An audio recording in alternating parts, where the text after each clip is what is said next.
I thought I'd film my classic lamp I got here today. I got enjoyment today. I thought I'd film it now. I'm waiting for the goods train. This is an old a very early made tower lamp from the early 30s or 40s. You can probably see there. It's a British made one, so that's BR stands for British Rail, and F means freight.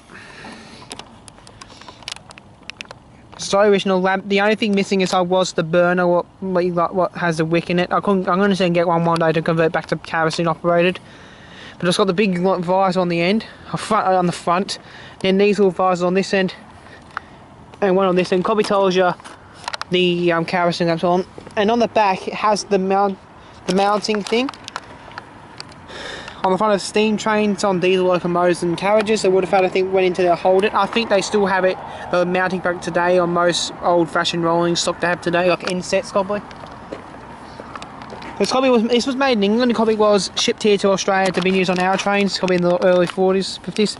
Opens up like this. Might have to take off the edge of the bench. Oh, open up on the bench. I'm gonna drop it on the floor because I paid. I paid half of it. I was on a waiver, so I paid it off. It was free. Original price was $215 for this. $215. I paid it off so I could get it. No, I had that lamp today to make it work.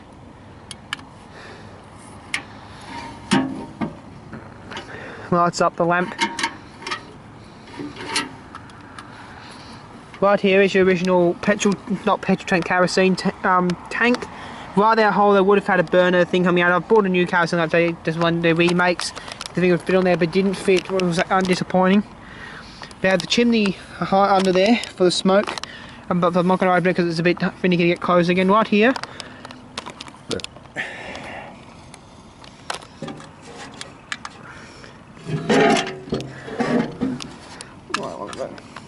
Mum, can I have your flashlight please? The phone lights, just see the logo. Oh, no bother, Mum, is it made in England, it says there.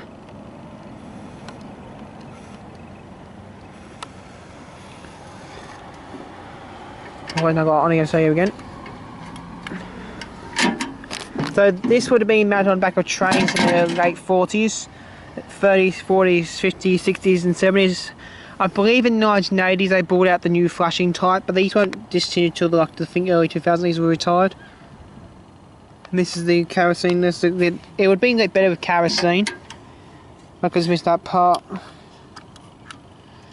It's only like it's got a sticky pad on the back of that back of the lamp so it was holding it. This is a little lock that comes with, push it up. So it will hold it shut and it won't move. And that's the view of it. It's awesome old light. I'm actually going to still picture that way.